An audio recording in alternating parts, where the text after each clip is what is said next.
피비린내가 났다. 그것은 내 몸에서 흐르는 것이 아니었다. 살을 애는 듯한 사풍이 몰아치는 태백산맥의 깊은 골짜기 무릎까지 차오르는 눈밭 위로 끈적하고 역한 냄새가 훅 끼쳐 들어왔다. 나는 본능적으로 숨을 멈추고 바위 뒤로 몸을 바짝 붙였다. 칠흑 같은 어둠 속에서 두 개의 푸른 불빛이 허공에 둥둥 떠 있었다. 그것은 도깨비불도 아니요. 길 잃은 나그네의 등불도 아니었다. 산군 산준이었다. 집채만 한 덩치가 소리 없이 눈을 밟으며 내 코앞까지 다가와 있었던 것이다. 놈의 거친 숨소리가 내 귓가를 때릴 때마다 하얀 입김이 피어올랐고 그 입김 속에는 썩은 고기의 악취와 묘한 비릿함이 섞여 있었다. 나는 오금이 저려 꼼짝도 할 수 없었다. 지관디관으로서 평생 명당을 찾아 천지를 떠돌았으나 정작 내 본자리는 이 차가운 눈밭이 될 운명인가 싶어 헛웃음이 나오려 했다. 놈의 앞발이 내 머리 위로 쿵하고 떨어졌다. 이제 죽었구나. 나는 눈을 질끈 감았다. 날카로운 발톱이 정수리를 꿰뚫을 것이라 예상하며 마지막 기도를 올렸다. 그러나 이상하게도 고통은 찾아오지 않았다. 대신 굵고 거친 신음소리가 들려올 뿐이었다. 크응, 끄응. 그것은 포효가 아니라 애원에 가까운 울음이었다. 살려달라는 것인가? 아니면 그저 고통을 토해내는 것인가? 나는 슬그머니 한쪽 눈을 떴다. 호랑이는 나를 공격할 태세가 아니었다. 놈은 앞발 하나를 내 쪽으로 내밀고는 바들바들 떨고 있었다. 달빛이 구름 사이로 비스듬히 비치자 놈의 앞발 상태가 적나라하게 드러났다. 퉁퉁 부어오른 발목에는 시커먼 피고름이 엉겨붙어 있었고 그 사이로 녹슨 쇠붙이가 살을 파고들어 뼈까지 닿아 있는 듯했다. 덫이었다. 인간이 놓은 잔인한 덫에 걸려 오랫동안 살이 썩어 들어가고 있었던 것이다.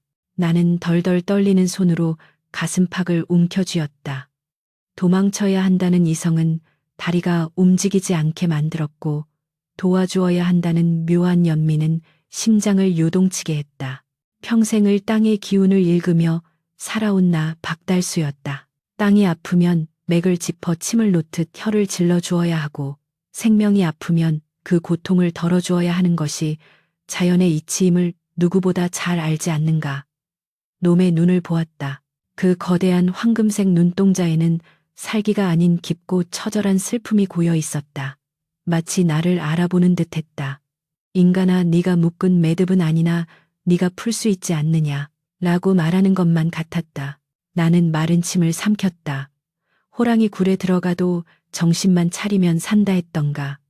하지만 이것은 굴이 아니라 눈보라치는 사지스디였고 내 앞에는 상처 입은 야수가 있었다. 상구님, 제 말이 들리십니까? 내 목소리는 갈라져서 형편없이 떨렸다. 호랑이는 대답 대신 거칠게 숨을 몰아쉬며 부어오른 발을 내 무릎 앞으로 더 가까이 밀었다. 허락이었다. 나는 조심스럽게 등짐을 내려놓았다. 손끝 감각이 추위로 무뎌져 있었기에 먼저 언손을 비벼 열을 내야 했다. 호랑이는 그 과정을 참을성 있게 기다려 주었다. 등짐 속에서 낡은 무명천과 쇠칼, 그리고 상처에 바를 약초 가루를 꺼냈다. 본래 명당을 찾으러 다니다가 혹시 모를 사고에 대비해 챙겨 다니던 구급 약물들이었다. 이것이 짐승의 왕을 치료하는 데 쓰일 줄이야 꿈에도 몰랐다. 나는 떨리는 손으로 호랑이의 발목을 잡았다. 돌덩이처럼 단단하고 뜨거운 열기가 느껴졌다. 상처 주변은 닿을 대로 다사 건드리기만 해도 고름이 터질 지경이었다. 조금 아플 것입니다. 참으셔야 합니다. 나는 아이를 달래듯 중얼거렸다. 호랑이가 내 말을 알아들었는지 고개를 끄덕였다. 나는 단도를 불에 달굴 새도 없이 품속에 넣어두었던 소주를 칼날에 부어 소독했다. 그리고 망설임 없이 썩은 살을 도려내기 시작했다. 크아앙. 호랑이가 고통에 못 이겨 비명을 질렀다. 산천초목이 벌벌 떨만한 굉음이었다. 내 고막이 찢어지는 듯했다. 놈의 몸부림에 내가 뒤로 나동그라졌지만 나는 곧바로 다시 일어나 놈의 발을 부여잡았다. 여기서 멈추면 둘 다 죽는다. 덫의 이빨이 뼈에 박혀 빠지지 않고 있었다. 나는 온 힘을 다해 쇠붙이를 잡아 비틀었다. 뚝 하는 소리와 함께 시커먼 피와 누런 고름이 분수처럼 솟구쳐 내 얼굴과 옷을 적셨다. 비릿한 냄새가 코를 찔렀지만 닦아낼 겨를이 없었다. 덫은 제거되었다. 하지만 상처는 깊었다. 나는 준비해둔 쑥과 지열 가루를 상처 부위에 듬뿍 쏟아부었다. 놈은 신음을 흘리면서도 더 이상 날뛰지 않았다. 고통이 사라진 자리에 시원함이 찾아온 것일까? 놈의 거친 숨소리가 점차 잦아들었다. 나는 무명천으로 상처 부위를 단단히 동여매었다. 다 되었습니다. 다 되었어요. 나는 탈진하여 눈밭에 주저앉았다. 온몸의 기운이 다 빠져나가 손가락 하나 까딱할 수 없었다. 이제 놈이 나를 잡아먹든 내가 얼어 죽든 내 알 바 아니었다. 그저 눈꺼풀이 천근만근 무거워질 뿐이었다. 차가운 눈바람이 땀에 젖은 내 몸을 식히며 저승사자처럼 다가왔다. 이대로 잠들면 영영 깨어나지 못할 것임을 알면서도 나는 저항할 힘이 없었다. 그때였다. 뜨겁고 거친 혀가 내 뺨을 핥았다. 까슬까슬한 감촉에 정신이 번쩍 들었다. 눈을 떠보니 호랑이가 나를 내려다보고 있었다. 놈의 눈빛이 달라져 있었다. 아까의 고통과 애원은 사라지고 그 자리에는 위험과 알 수 없는 온기가 채워져 있었다. 호랑이는 몸을 낮추어 엎드렸다. 그리고 고개를 돌려 자신의 등을 바라보고 다시 나를 바라보았다. 타라는 뜻인가? 설마 나를 태우고 어디론가 가겠다는 것인가? 나는 믿기지 않는 상황에 멍하니 있다가 놈이 재차 코로 내 등을 떠밀자 그제야 놈의 뜻을 확신했다. 나는 젖먹던 힘을 다해 호랑이의 등에 올라탔다. 털은 억세지만 촘촘했고 놈의 체온은 화로처럼 뜨거웠다. 내가 목을 끌어안자 호랑이는 천천히 몸을 일으켰다. 땅이 솟구치는 듯한 느낌이었다. 호랑이는 달리기 시작했다. 처음에는 천천히 걷는가 싶더니 이내 바람을 가르며 질주했다. 눈보라가 얼굴을 때렸지만 춥지 않았다. 호랑이의 거대한 몸집이 바람막이가 되어 주었고 놈에게서 뿜어져 나오는 열기가 내 온 몸을 녹여주었다. 우리는 길도 없는 험한 산세를 평지처럼 내달렸다. 기암괴석이 즐비한 절벽을 단숨에 뛰어넘고 빽빽한 침엽수림 사이를 유령처럼 빠져나갔다. 나는 눈을 뜰 수가 없어서 놈의 목덜미에 얼굴을 파묻고 있었다. 이 짐승은 도대체 나를 어디로 데려가는 것일까? 혹시 자신의 새끼들에게 줄 먹이로 나를 굴로 데려가는 것은 아닐까 하는 의구심도 들었지만 놈의 등에서 느껴지는 기운은 그런 살기와는 거리가 멀었다. 그것은 마치 오래된 친구를 업고 가는 듯한 묵직한 신뢰감이었다. 얼마나 달렸을까? 귓가를 때리던 바람 소리가 잦아들고 주변의 공기가 달라졌음을 느꼈다. 매서운 한기가 사라지고 훈훈한 기운이 감돌았다. 호랑이가 멈춰섰다. 나는 조심스럽게 고개를 들었다. 눈앞에 펼쳐진 광경에 나는 숨을 멈추고 말았다. 그곳은 구름 위에 떠있는 섬과 같았다. 험준한 산봉우리들이 병풍처럼 둘러쳐져 외부의 바람을 막아주고 있었고 그 가운데 아늑하게 자리 잡은 분지에는 기이한 안개가 서려 있었다. 달빛이 안개를 뚫고 비추는데 땅의 형세가 마치 거대한 용이 하늘로 승천하기 위해 몸을 비틀고 있는 형상이었다. 나는 직관으로서의 본능이 꿈틀거리는 것을 느꼈다. 피곤함도 잊은 채 호랑이의 등에서 내려 땅을 밟았다. 발바닥으로 전해지는 지기띠치가 예사롭지 않았다. 찌릿한 전율이 발끝에서 머리끝까지 관통했다. 이곳은 나는 말을 잇지 못하고 입을 벌린 채 주변을 둘러보았다. 사방을 둘러싼 산세는 좌청룡 우백호가 완벽하게 호위하고 있었고 앞쪽으로는 탁 트인 전경 아래 굽이치는 강물이 은하수처럼 흐르고 있었다. 배산임수 뱃산 린수의 교과서적인 지형이면서도 그 기세가 범상치 않았다. 일반적인 명당이 부귀영화를 약속하는 정도라면 이곳은 차원이 달랐다. 땅 밑에서 뿜어져 나오는 기운이 너무나 강렬하여 어지러움을 느낄 정도였다. 나는 품에서 패철 나침반을 꺼내려 했으나 손이 떨려 떨어뜨리고 말았다. 줍기 위해 허리를 숙이다가 바닥에 흙을 한 줌 쥐어보았다. 오색 빛깔이 은은하게 감도는 비얼페쉬의 흙에서 향긋한 냄새가 났다. 이것은 전설 속에서나 듣던 자색토 즈서토가 아닌가. 호랑이는 묵묵히 내 옆에 앉아 먼 산을 응시하고 있었다. 마치 보아라, 이것이 내가 너에게 주는 보답이다 라고 말하는 듯했다. 나는 홀린 듯이 지형을 살피며 앞으로 걸어나갔다. 분지의 정중한 기운이 가장 강하게 응집된 곳에 다다랐을 때 나는 그 자리에 털썩 주저앉고 말았다. 그곳은 단순히 좋은 토자리가 아니었다. 이곳에 조상을 모시면 그 후손 중에 천하를 호령할 제왕이 나온다는 군왕지지 춘웡지디였던 것이다. 내가 평생을 바쳐 찾아 헤맸으나 그림자조차 보지 못했던 청기탱기가 숨겨둔 바로 그 땅이었다. 나는 가슴이 터질 듯한 벅차오름과 동시에 알 수 없는 두려움을 느꼈다. 이런 천하의 명당을 일개지관인 내가 알아버렸다는 사실이 감당하기 힘들었다. 이것은 축복인가 아니면 재앙의 시작인가. 나는 덜덜 떨리는 손으로 주변의 지형지물을 머릿속에 각인시켰다. 이 기회를 놓칠 수는 없었다. 하지만 당장 묘를 쓸 수도 누구에게 말할 수도 없었다. 천기누설은 곧 죽음을 의미했다.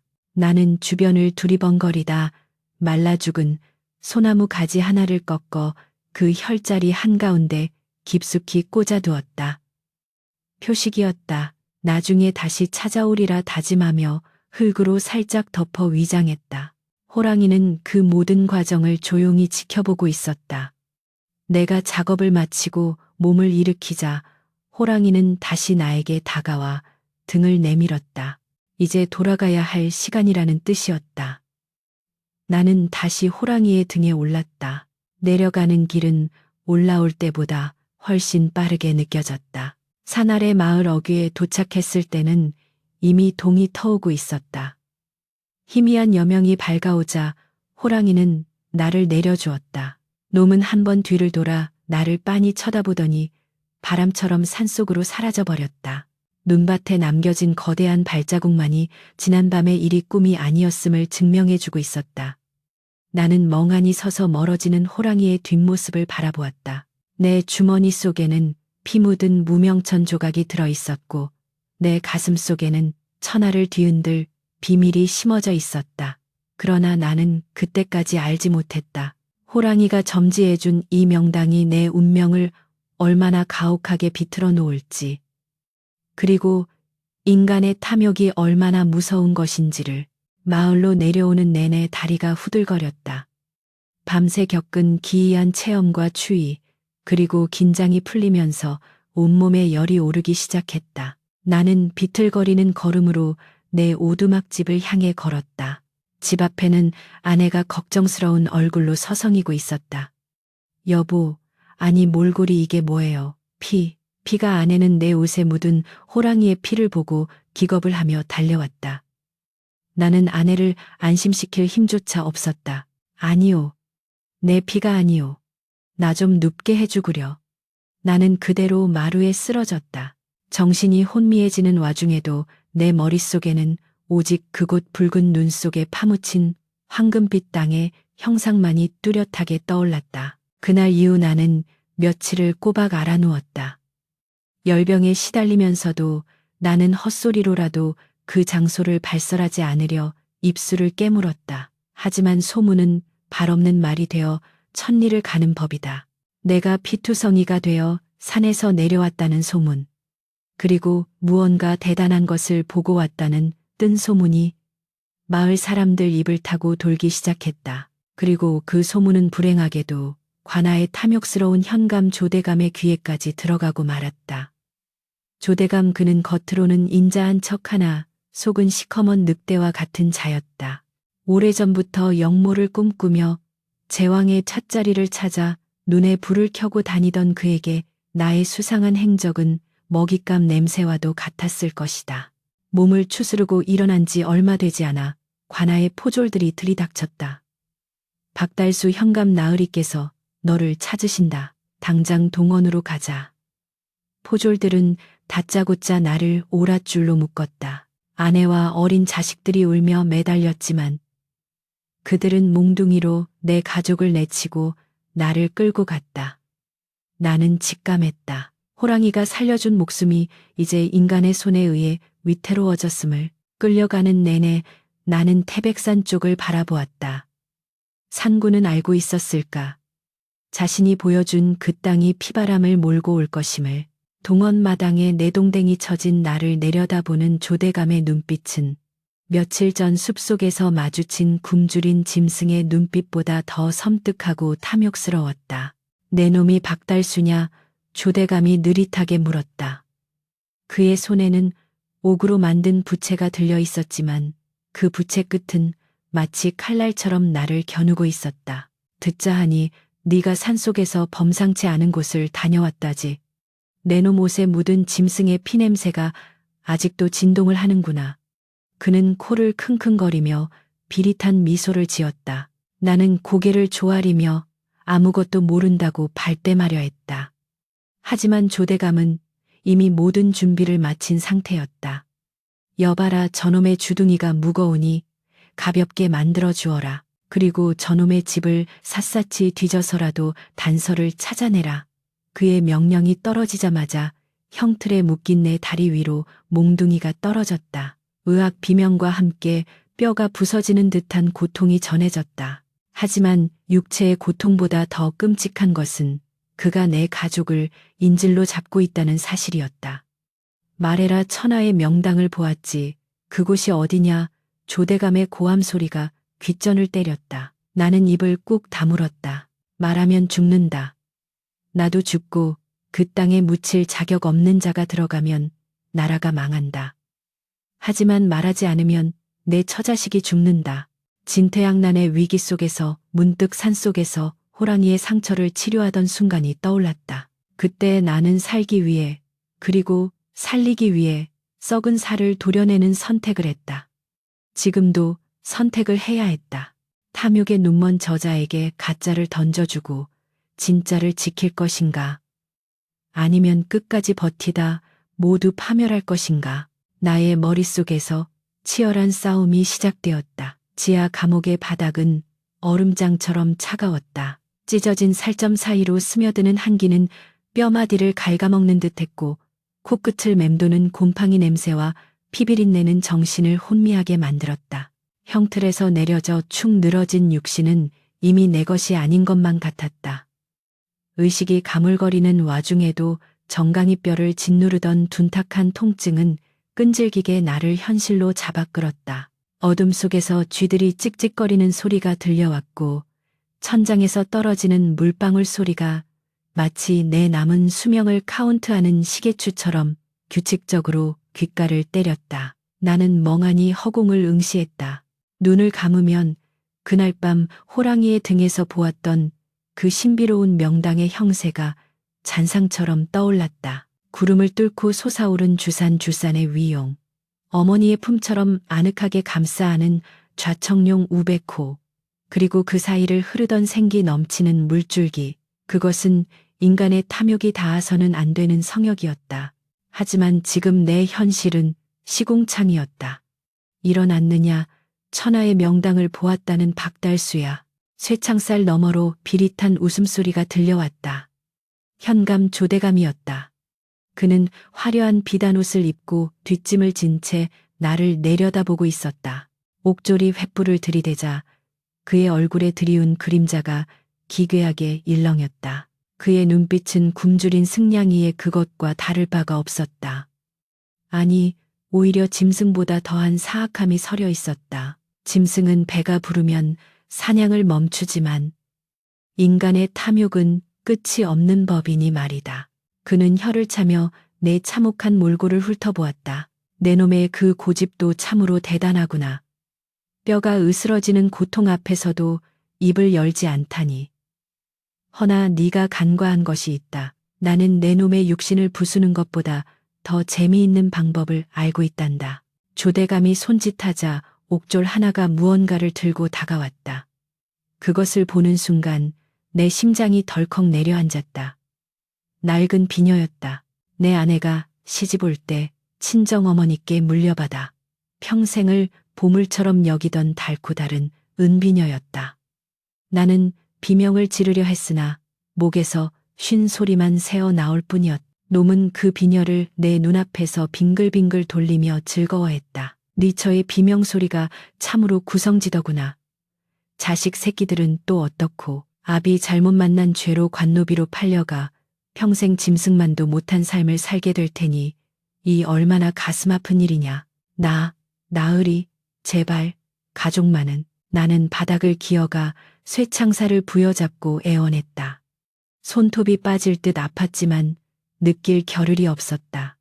조대감은 쪼그려 앉아 나와 눈을 맞추었다. 그의 입에서 풍기는 술 냄새가 역겨웠다. 그러니 말해라. 호랑이가 너를 태우고 갔다는 그곳이 어디냐? 내 듣자 하니 그곳이 금계포란형 칭고뻐 란싱이라던가 아니면 비룡승천형 휘롱숑텐싱이라던가 내 놈이 헛소리를 짓거린 게 아니라면 분명 범상치 않은 땅일 터. 그곳에 내 부친의 묘를 쓰면 내가 정승 판서가 되고 내 자손이 왕이 될 수 있느냐 이 말이다. 나는 입술을 깨물었다. 왕이라니.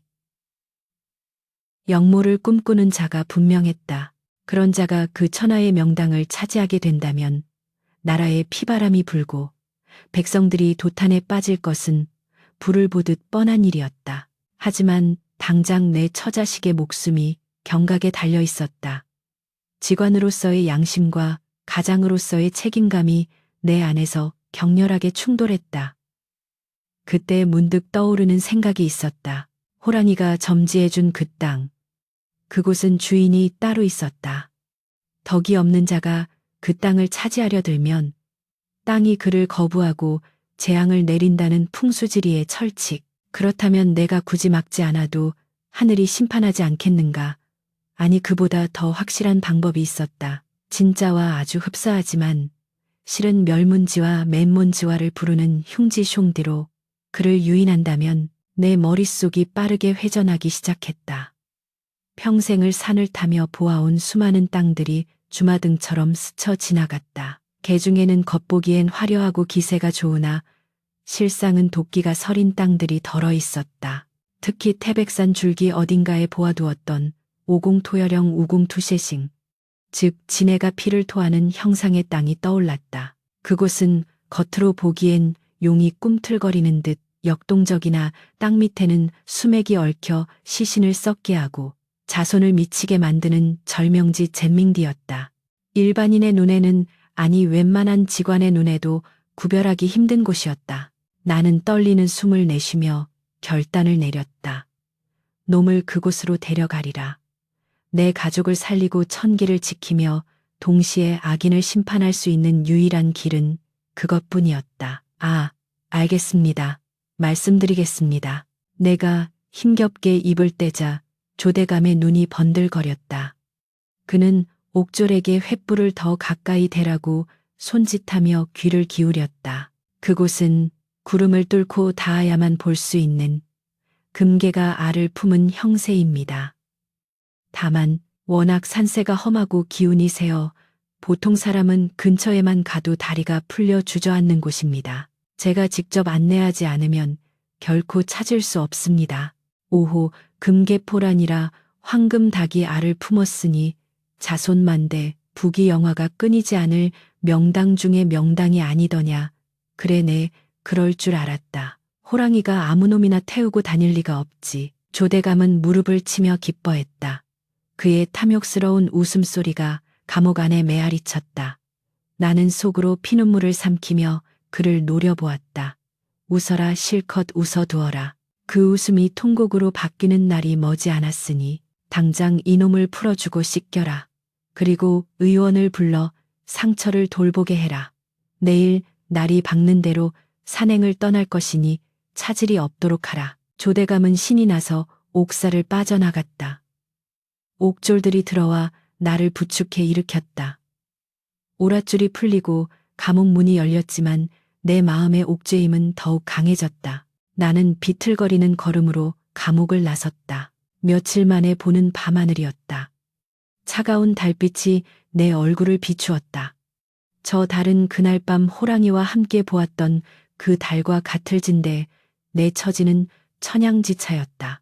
나는 달을 보며 마음속으로 빌었다. 산군이시여, 부디 저의 이 거짓말을 용서치 마시고 저 악한 무리들을 벌하여 주옵소서.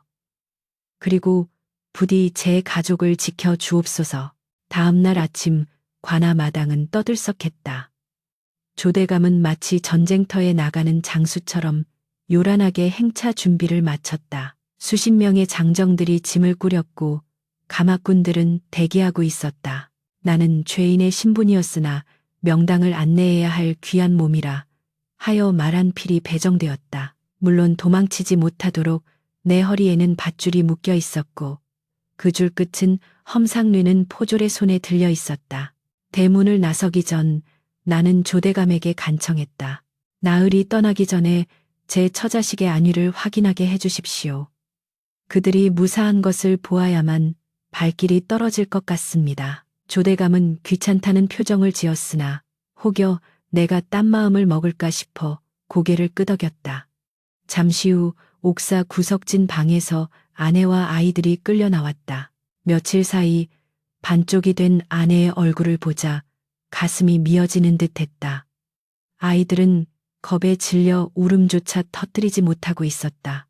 여보, 아내가 나를 부르려 했으나 포졸이 창대로 막아섰다. 나는 말 위에서 아내를 향해 고개를 끄덕였다. 살아만 있어다오. 내가 반드시 구해낼 테니. 눈빛으로 전하는 내 마음을 아내가 읽었는지 그녀는 입술을 앙다물고 눈물을 닦았다. 그것으로 충분했다. 나는 고삐를 쥐었다. 이제 뒤돌아볼 곳은 없었다. 오직 앞만 보고 저 악마를 파멸의 구렁텅이로 몰아넣는 일만 남았다. 행렬이 마을을 빠져나가 산길로 접어들었다. 마을 사람들은 길가에 나와 수군거렸다. 저 박달수가 결국 대감에게 굴복했나 보군. 천하의 명당을 팔아먹고 혼자 잘 살려나 보네. 비난의 화살이 내 등에 꽂히는 듯했다. 억울함에 목이 메었지만 변명할 수 없었다. 지금은 침묵해야 할 때였다. 내가 안내하는 길은 호랑이가 데려갔던 그 신비로운 계곡이 아니라 반대편 능선 너머 음습한 골짜기였다. 하지만 조대감과 그의 졸개들은 지리에 어두웠고 오직 내 말만 믿고 따라오고 있었다. 산세가 깊어질수록 길은 험해졌다. 가마를 타고 가던 조대감도 결국 내려서 걸어야 했다. 그는 숨을 헐떡이며 연신 불평을 쏟아냈다. 이놈아, 아직도 멀었느냐. 내 다리가 부러질 지경이다. 만약 내 놈이 엉뚱한 곳으로 데려가는 것이라면 그 자리에서 목을 칠 것이다. 거의 다 왔습니다. 명당은 본래 쉽게 모습을 드러내지 않는 법입니다. 몸과 마음을 정갈이하고 험한 길을 마다하지 않아야만 산신께서 문을 열어주시는 것입니다. 나는 태연하게 거짓말을 했다. 사실 우리는 이미 진짜 명당과는 정반대 방향으로 가고 있었다. 하지만 내가 묘사하는 풍경은 그럴싸했다. 저기 보이는 봉우리가 문필봉 원빛봉입니다. 붓끝처럼 뾰족하게 솟은 것이 보이십니까? 저런 봉우리가 보여야 문장가가 나오고 재상이 나오는 법입니다. 나는 아무 봉우리나 가리키며 그럴듯한 해석을 갖다 붙였다. 조대감은 그제야 화색이 돌며 고개를 끄덕였다. 오, 과연 그렇구나. 내 눈에도 예사롭지 않아 보였다. 무식한 자가 욕심만 앞서면 눈이 머는 법이다. 평범한 바위도 황금으로 보이고 썩은 물도 생명수처럼 보이는 것이다. 나는 속으로 코웃음을 쳤다. 해질녘이 되어서야 우리는 목적지 근처에 다다랐다. 그곳은 겉보기엔 정말 그럴듯한 곳이었다. 양옆으로 산줄기가 뻗어내려와 감싸고 있었고 앞쪽은 트여 있어 전망이 좋았다. 하지만 땅의 기운을 읽을 줄 아는 내 눈에는 보였다. 양옆의 산줄기는 호랑이가 웅크린 것이 아니라 독사가 먹이를 노리고 고개를 쳐든 형상이었고, 앞쪽에 트인 공간은 바람이 모이는 곳이 아니라 살풍, 사풍이 불어닥쳐 생기를 스비리 흩어버리는 구조였다. 흙의 색깔 또한 거무튀튀하여 죽음의 기운을 머금고 있었다. 이곳은 오공토열이 아니라 복사치서령 푸셔치셔싱, 즉 엎드린 뱀이 혀를 날름거리며 독을 뿜는 흉지 중의 흉지였다. 나흘이 다 왔습니다. 바로 이곳입니다. 나는 짐짓 감격스러운 목소리로 외쳤다. 조대감은 땀을 뻘뻘 흘리며 내 옆으로 다가왔다. 그는 눈을 크게 뜨고 주변을 둘러보았다. 이곳이냐? 호랑이가 점지해준 천하의 명당이. 그렇습니다. 보십시오. 좌우로 뻗은 산세가 마치 용이 여의주를 물고 승천하려는 기세가 아닙니까? 그리고 저 앞을 흐르는 물길은 재물이 들어와 나가지 않는 형상입니다. 이곳에 조상을 모시면 당대에 정승이 나고 3대 안에 제왕이 날 자리입니다. 나는 침을 튀기며 거짓 찬사를 늘어놓았다. 내 연기가 어찌나 실감났던지 따라온 포졸들조차 입을 다물지 못하고 주변을 경이로운 눈빛으로 바라보았다. 조대감은 흥분을 감추지 못하고 손을 떨었다. 좋다 좋아. 내 평생 이런 기운은 처음 느껴본다. 과연 명당이로구나. 박달수 내 놈이 이제야 제값을 하는구나. 그는 지팡이로 땅을 쿵쿵 찍으며 호탕하게 웃었다. 나는 고개를 숙이며 쓴웃음을 지었다. 그 땅 밑에는 수백 마리의 뱀이 동면을 취하고 있을 것이고, 땅을 파는 순간 흉악한 도끼가 솟구쳐 오를 것이었다. 하지만 그것은 나중 일이었다. 지금 당장은 그의 환심을 사서 가족을 구할 시간을 벌어야 했다. 헌데 나으리 명당을 쓰려면 택일 자를 이 중요합니다. 아무 날이나 땅을 파헤치면 지기띠치가 손상되어 효험을 보지 못합니다. 제가 길일 질을 잡아 올릴 테니 그때까지 준비를 하시지요. 나는 시간을 끌 요량으로 말했다. 조대감은 잠시 고민하는 듯 하더니 고개를 저었다. 아니다. 쇳불도 당김에 빼라 했다. 내 이미 준비해둔 관이 있으니 당장 내일이라도 이장을 할 것이다. 너는 여기서 꼼짝 말고 묘를 쓸 정확한 위치 혈쇠를 짚어내라. 그의 성급함이 내 예상보다 심했다. 내일 당장이라니. 나는 등줄기에 식은 땀이 흘렀다. 만약 내일 땅을 팠다가 흉조라도 나오면 내 목숨은 그 자리에서 끝장이다. 어떻게든 핑계를 대야 했다. 그때 산속 깊은 곳에서 짐승의 울음소리가 들려왔다. 크아앙, 호랑이 소리였다. 거리가 꽤 멀었지만 그 울림은 묵직하고 강렬했다. 순간 주변의 공기가 얼어붙었다. 조대감의 얼굴이 사색이 되었다. 포졸들은 창을 꼬나쥐고 주변을 경계했다. 나는 가슴이 뛰었다. 산군이었다. 나를 구해준 그 호랑이가 근처에 와 있는 것일까? 아니면 내가 흉지로 이들을 유인한 것을 알고 노한 것일까? 이 소리는 무엇이냐? 호랑이가 아니냐? 조대감이 떨리는 목소리로 물었다. 나는 기회를 놓치지 않았다. 나으리 상군께서 이곳을 지키고 계신 모양입니다.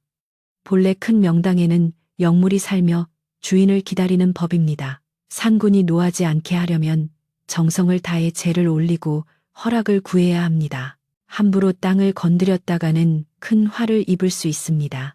내 말에 조대감은 침을 꿀꺽 삼켰다. 아무리 탐욕스러운 자라도 호랑이 앞에서는 한낱 나약한 인간일 뿐이었다.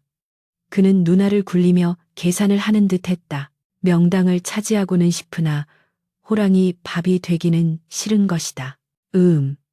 일리가 있다.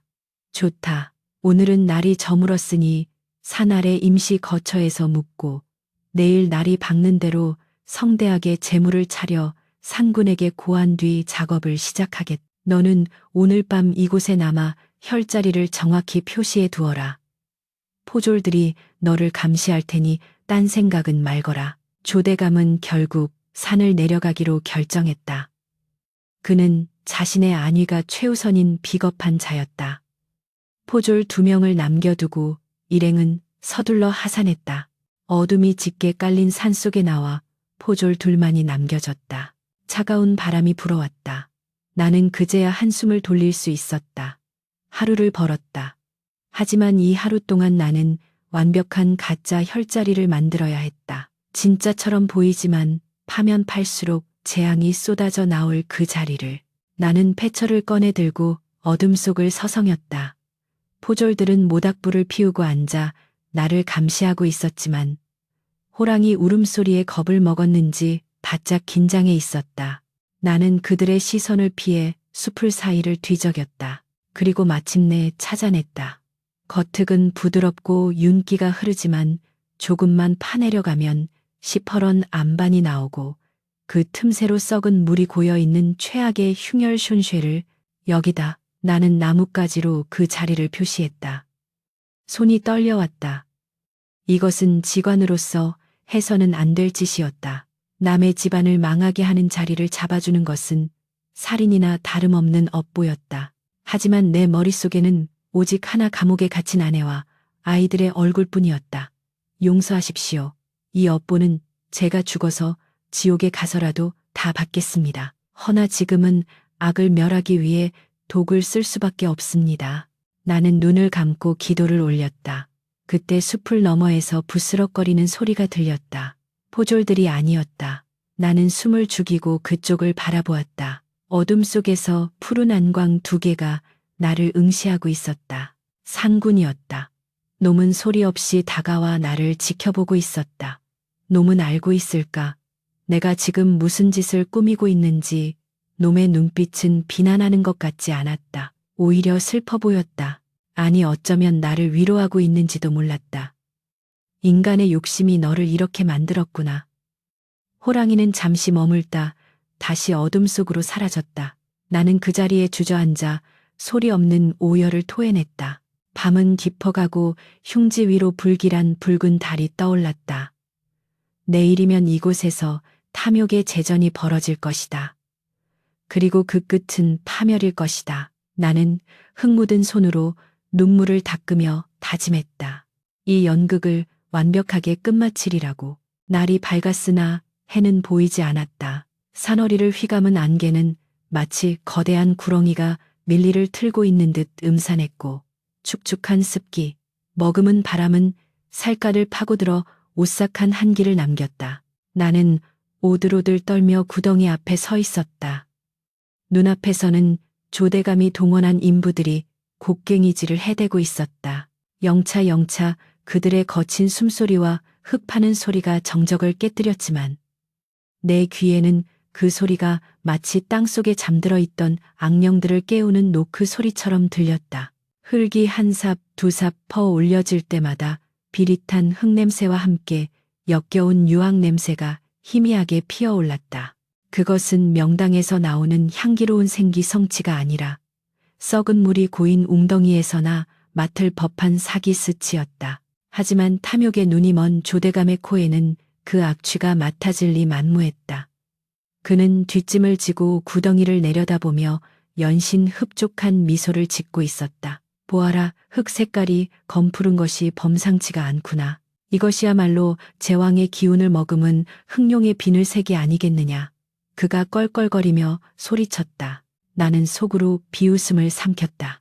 저 검푸른 흙은 흑룡의 비늘이 아니라 독사가 품은 맹독의 색깔이었다. 땅속 깊은 곳에는 수맥이 뒤엉켜 차가운 물길이 흐르고 있을 터였다. 그 위에 관을 놓으면 시신은 썩지 않고 물에 불어 흉측하게 변할 것이며 그 원혼이 자손들의 꿈자리를 뒤숭숭하게 하고 끝내 집안을 풍비박산낼 것이었다. 직관으로서 남의 조상을 물구덩이에 넣는다는 것은 천벌을 받을 짓이었으나 내 눈앞에는 인질로 잡힌 처자식의 얼굴이 아른거렸다. 나는 죄책감을 억누르며 조대감의 장단에 맞추어 주었다. 과연 나으리의 안목이 탁월하십니다. 이처럼 기운이 뭉친 곳은 100년에 한 번 나올까 말까 한대 명당입니다. 이곳에 선친을 모시면 머지않아 백내의 정승 판서가 줄을 잇고 부귀영화가 마르지 않을 것입니다. 내 아부 섞인 말에 조대감은 입이 귀에 걸렸다. 그는 즉시 하산하여 선친의 이장을 준비하라고 호통을 쳤다. 소란스러운 와중에 짐을 나르던 인부들 틈에서 익숙한 얼굴 하나가 내 눈에 들어왔다. 남루한 옷차림에 집신조차 다 해진 채 무거운 짐을 지고 땀을 흘리는 사내 바로 아랫마을 나무꾼 덕칠이었다. 그는 평소에도 효심이 지극하고 성품이 착하기로 소문이 자자하니였다. 내가 관아에 끌려와 모진 고문을 당하고 옥에 갇혀 있을 때 몰래 옥졸의 눈을 피해 주먹밥 한 덩이와 물 한 모금을 건네준 이가 바로 그였다. 어르신 억울하신 거 다 압니다. 기운 차리십시오. 그가 떨리는 손으로 건네던 그 따뜻한 온기를 나는 잊을 수 없었다. 그런데 그 덕칠이 지금 조대감의 강제 부역에 끌려와 이 험한 산행을 하고 있는 것이었다. 그의 표정은 어둡고 슬퍼 보였다. 눈가는 짓물러 있었고 어깨는 축 처져 있었다. 나는 포졸들의 감시가 느슨해진 틈을 타 슬그머니 그에게 다가갔다. 이복의 덕칠이 아닌가. 자네 안색이 어찌 이리 상했는가. 무슨 일이라도 있는가. 내 물음에 덕칠은 깜짝 놀라 주변을 두리번거리더니 굵은 눈물을 뚝뚝 흘리며 입을 열었다. 어르신, 제 어미가 어젯밤 끝내 숨을 거두셨습니다. 병구안하느라 약값으로 집도 팔고 논도 팔아 이제는 시신을 누일 땅 한 평조차 남지 않았습니다. 관아에 사정하여 장례치를 말미를 달라 하였으나 조대감의 부역이 급하다며 이리 끌고 왔으니 불효막심한 놈이 어미 시신을 멍석에 말아두고 나왔습니다. 그의 목매는 소리가 내 가슴을 후벼 팠다. 하늘도 무심하시지. 평생을 남에게 해코지 한 번 안 하고 성실하게 살아온 이에게 어찌 이리 가혹한 시련을 주신단 말인가. 반면 저 탐욕스러운 조대감은 부모의 시신을 명당에 묻어 왕이 되겠다며 산천을 유린하고 있지 않은가. 이것이 인간 세상의 도리란 말인가. 그 순간 내 머릿속을 스치고 지나가는 섬광 같은 깨달음이 있었다. 호랑이가 내게 보여준 그곳, 천하제일의 명당 비룡승천영의 그 땅. 나는 그 땅을 보며 두려워했다. 감히 누가 저 자리에 들어갈 수 있을까 고민했다. 그러나 이제야 알 것 같았다. 하늘이 그리고 산신령이 그 땅을 내게 보여준 이유는 탐욕스러운 권력자에게 바치라는 것이 아니었다. 비록 가난하고 천하더라도 지극한 효심과 덕을 갖춘 이에게 그 땅을 내어주어 하늘의 뜻을 바로 세우라는 계시였던 것이다. 덕칠이야말로 그 땅의 진정한 주인이 될 자격이 있는 사람이었다. 나는 심장이 쿵쾅거리기 시작했다. 이것은 목숨을 건 도박이었다. 만약 발각된다면 나뿐만 아니라 덕칠까지도 목숨을 부지하기 어려울 것이다. 하지만 이대로 있을 수는 없었다. 흉지는 악인에게 길지는 선인에게, 그것이 내가 직관으로서 그리고 인간으로서 행해야 할 마지막 도리였다. 나는 주변을 살폈다. 조대감은 인부들에게 소리를 지르며 작업을 독려하느라 정신이 없었고 포졸들은 모닥불 곁에 모여 낄낄거리고 있었다. 지금이 아니면 기회가 없었다. 나는 덕칠의 소매를 잡아당겨 바위 뒤쪽으로 끌었다. 덕칠아, 내 말 잘 듣거라. 지금부터 내가 하는 말은 널 살리고 네 후손을 살릴 천기탱기니라. 네 어미의 시신을 아무데나 묻지 마라. 덕칠은 영문을 모르겠다는 표정으로 나를 바라보았다. 그게 무슨 말씀이십니까? 저는 묻을 땅이 없어 뒷산 언덕배기에라도 몰래. 나는 그의 입을 막았다. 아니다. 오늘 밤 모두가 잠든 틈을 타 네 어미를 업고 내가 일러주는 곳으로 가거라. 나는 며칠 전 호랑이가 나를 데려갔던 그 신비로운 골짜기의 위치를 빠르고 정확하게 설명해 주었다. 구름을 뚫고 올라가야 닿는 곳, 기이한 안개가 서린 분지, 그리고 그 한가운데 꽂아둔 마른 소나무 가지의 표시까지. 그곳에 가면 땅의 기운이 따뜻하고 흙에서 향기가 날 것이다. 그 소나무 가지를 뽑아내고 그 자리에 네 어미를 묻거라. 깊이 팔 것도 없다. 그저 시신이 편안히 누울 정도만 파고 흙을 덮어드려라. 그리고 절대로 뒤돌아보지 말고 내려오너라. 내 말이 끝나기가 무섭게 덕칠의 눈이 휘둥그레졌다. 어르신, 그곳은 험하기로 소문난 호랑이 골짜기가 아닙니까? 게다가 그런 명당을 어찌 저 같은 천한 놈에게. 나는 그의 손을 꼭 잡았다. 천하다니 효심의 귀천이 어디 있느냐. 하늘은 스스로 돕는 자를 돕는다 했다. 그 땅은 내 것이다. 아니, 내 어미의 것이다. 의심하지 말고 내 말대로 하거라. 이것이 내가 너에게 갚는 은혜이자 이 썩어빠진 세상에 대한 내 복수다. 덕칠은 멍하니 있다가 이내 털썩 무릎을 꿇고 내게 큰 절을 올리려 했다. 나는 황급히 그를 일으켜 세웠다. 이놈아, 들키면 다 죽는다. 어서 가서 일하는 시렵을 해라. 그날 오후 조대감의 선친 이장 작업이 시작되었다. 화려하게 치장된 상여가 산길을 올라왔고 수십 명의 곡비 쿠빗들이 거짓 울음을 터뜨렸다. 조대감은 짐짓 슬픈 표정을 지었지만 눈빛은 탐욕으로 번들거리고 있었다. 그들은 내가 잡아준 복사 치서령 후셔츠 셔싱에 흉지에 관을 내리기 시작했다. 땅을 파자 검은 물이 스며 나왔지만 나는 그것을 오색 영롱한 혈토의 전기라고 둘러댔다. 조대감은 그 말을 철석같이 믿고 흙을 한 줌 집어 먹어보기까지 했다. 크아 맛이 달구나. 과연 명당의 흙이 다 썩은 물맛을 보고 달다고 하니 이미 귀신에 홀려도 단단히 홀린 것이었다. 관이 구덩이 속으로 들어가고 흙이 덮이자 조대감은 만세를 불렀다. 이제 천하가 내 발 아래 있도다. 우리 가문의 영광이 영원하리라.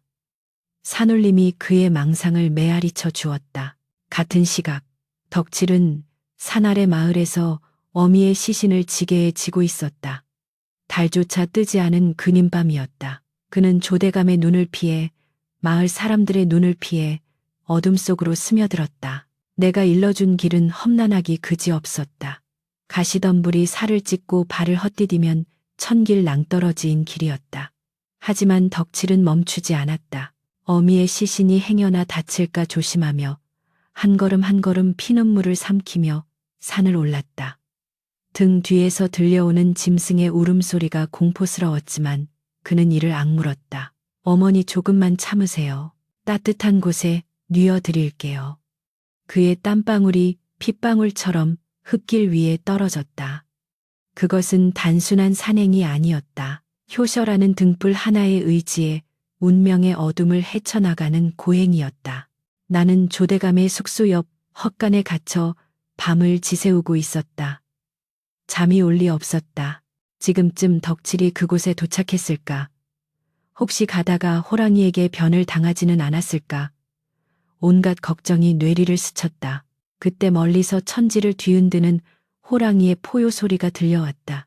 어흥, 그 소리는 낮에 들었던 위협적인 울음과는 달랐다. 웅장하고 경건하기까지 한 그 소리는 산맥을 타고 내려와 내 가슴을 울렸다. 나는 직감했다. 산군이 덕칠을 맞이했구나. 흉악한 자들이 왔을 때는 모습을 감추었던 산군이 효심 깊은 아들이 어미를 업고 오자 길을 열어주고 환영해주는 것이었다. 나는 안도감에 눈시울이 붉어졌다. 이제 주사위는 던져졌다. 가짜 명당에 묻힌 탐욕과 진짜 명당에 묻힌 효심. 땅의 심판은 이제부터 시작이었다. 덕칠은 호랑이의 울음소리에 다리가 풀려 주저앉을 뻔했다. 바로 눈앞 바위 위에 집채만한 호랑이가 앉아 그를 내려다보고 있었기 때문이다. 놈의 푸른 안광이 어둠 속에서 번뜩였다. 덕칠은 벌벌 떨며 땅에 머리를 조아렸다. 산군님, 제 어미를 편안한 곳에 묻어드리고자 왔습니다. 부디 길을 비켜주십시오. 제 목숨은 가져가셔도 좋으나 어미의 시신만은 건드리지 말아주십시오. 그는 엎드려 빌고 또 빌었다. 그러자 놀라운 일이 벌어졌다. 호랑이가 바위에서 내려와 덕칠의 앞을 가로막더니 꼬리로 길을 쓸어주는 것이 아닌가. 마치 이쪽이다라고 안내하는 듯 했다. 덕칠은 믿기지 않는 광경에 눈을 비비며 호랑이의 뒤를 따랐다. 안개를 뚫고 나타난 그곳은 박달수 어르신이 말한 그대로였다. 신선이 살 법한 별천지였다. 칼바람이 몰아치던 바깥과 달리 그곳은 봄날처럼 훈훈했다. 달빛이 없는데도 땅 자체에서 은은한 광채가 뿜어져 나오는 듯했다. 덕칠은 그 기운에 압도되어 숨조차 크게 쉴 수 없었다. 분지에 정중앙 꽂혀 있는 소나무 가지를 발견한 그는 지게를 내려놓았. 어머니, 다 왔습니다. 이제 편히 쉬세요. 그는 맨손으로 흙을 파기 시작했다. 삽도 차미도 없었지만 흙은 마치 밀가루 반죽처럼 부드럽게 파헤쳐졌다. 땅을 팔수록 향긋한 내음이 진동했다. 자색토, 즈서토, 전설 속의 흙이었다. 덕질은 찢어진 저고리를 벗어 바닥에 깔고 앙상하게 마른 어미의 시신을 조심스럽게 뉘었다. 그리고 다시 흙을 덮었다. 봉분을 만들 것도 없이 평평하게 다독였다. 모든 일을 마치자 덕질은 그 자리에 엎드려 오열했다. 평생 고생만 하다가 가신 어머니에 대한 죄송함과 마지막 가는 길이 남아 천하의 명당에 모셨다는 안도감이 뒤섞여 터져나온 울음이었다. 호랑이는 멀찍이 떨어져 앉아 그 모습을 지켜보았다. 덕칠의 눈물이 명당의 흙 속으로 스며들었다. 그것은 단순한 물기가 아니었다. 땅의 기운을 깨우는 성수였다. 하늘의 기운과 땅의 기운, 그리고 사람의 정성이 하나로 만나는 순간 땅 밑에서 미세한 진동이 일었다. 용이 잠에서 깨어나 기지개를 켜는 듯한 울림이었다. 하지만 둔한 인간들은 느낄 수 없는 오직 자연과 교감하는 이들만이 느낄 수 있는 태동이었다. 다음 날 아침 조대감 일행은 의기양양하게 산을 내려왔다. 조대감은 나를 불러 치하했다. 박달수 내공이 크다. 내 약속대로 너를 풀어줄 뿐만 아니라 상금도 내리겠다. 허나 이 일에 대해서는 함구해야 할 것이다. 만약 딴소리를 하고 다닌다면 그때는 내 놈의 구족을 멸할 것이니 명심해라. 그는 돈꾸러미 하나를 내 앞에 던져주었다. 나는 굽신거리며 돈을 챙겼다. 더러운 돈이었지만 당장 가족을 먹여 살리고 망가진 몸을 추스르려면 거절할 처지가 아니었다. 명심하겠습니다. 나으리, 소인은 그저 입 다물고 조용히 살겠습니다. 나는 비굴하게 머리를 조아렸다. 하지만 내 눈은 웃고 있지 않았다. 조대감은 모르고 있었다. 자신이 묻은 땅이 뱀의 소굴이라는 것을, 그리고 자신이 멸시하던 나무꾼이 진짜 용의 여의주를 손에 넣었다는 것을. 집으로 돌아온 나는 아내와 아이들을 끌어안고 한참을 울었다. 살아 돌아왔다는 기쁨보다 앞으로 닥쳐올 폭풍우에 대한 두려움이 앞섰다. 흉지의 발복 파푸은 빠르고 흉측하게 나타나는 법이다. 조대감의 집안에 어떤 재앙이 닥칠지, 그리고 그 불똥이 나에게 튀지는 않을지 걱정되었다. 하지만 나는 후회하지 않았다. 나는 직원으로서 할 수 있는 최선의 아니 유일한 선택을 했다. 며칠 뒤 덕칠이 밤늦게 나를 찾아왔다. 그는 보찜 하나를 내밀었다. 산삼이었다. 어르신 산에서 내려오다가 캤습니다. 어르신 덕분에 어미를 편히 모셨는데 빈손으로 올 수 없어. 나는 덕칠의 손을 잡았다. 그의 손은 흙투성이었지만 그 어떤 비단보다 귀하고 따뜻했다. 고맙네. 참으로 고마워. 자네 이제부터 몸가짐을 조심하게, 그리고 열심히 공부하게. 자네의 복은 이제부터 시작일세. 시간은 흘러 계절이 바뀌었다. 마을에는 흉흉한 소문이 돌기 시작했다. 조대감의 집에 밤마다 귀신이 나타나 곡을 한다는 소문. 조대감이 이유 없이 시름시름 앓기 시작했다는 소문. 그리고 그의 아들이 기방에서 싸움을 벌이다 사람을 죽였다는 소문까지. 흉지의 저주가 서서히 그러나 확실하게 그 이빨을 드러내고 있었다. 반면 덕칠에게는 기이한 일들이 생겨났다. 그가 나무를 하러 가면 질 좋은 나무들이 즐비한 곳을 발견하게 되고 잃어버렸던 엽전을 줍기도 했다. 무엇보다 그의 아내가 태기를 보였는데 꿈에 황금빛 닭이 품 안으로 날아드는 태몽을 꾸었다고 했다. 나는 마루에 앉아 먼 산을 바라보며 담뱃대를 물었다. 호랑이가 점지해준 땅, 그리고 인간이 선택한 운명. 그 인과응보의 수레바퀴가 이제 막 구르기 시작한 것이다. 세월은 유수와 같이 흘러 어느덧 3번의 해가 바뀌었다. 그 3년이라는 시간 동안 고을에는 기이한 명암이 극명하게 갈렸다. 현감 조대감의 기와집에는 하루도 바람 잘 날이 없었다. 처마 밑에는 거미줄이 쳐지고 담장 너머로는 밤마다 그릇 깨지는 소리와 비명소리가 새어 나왔다. 반면 산 밑 오두막에 사는 나무꾼 덕칠의 집에는 웃음꽃이 피어올랐다. 찢어지게 가난했던 살림이 차츰 펴지더니 늦게 얻은 아들은 3살 때 천자문을 떼고 5살이 되자 시를 짓는 신동으로 소문이 자자했다. 마을 사람들은 입을 모아 수군거렸다.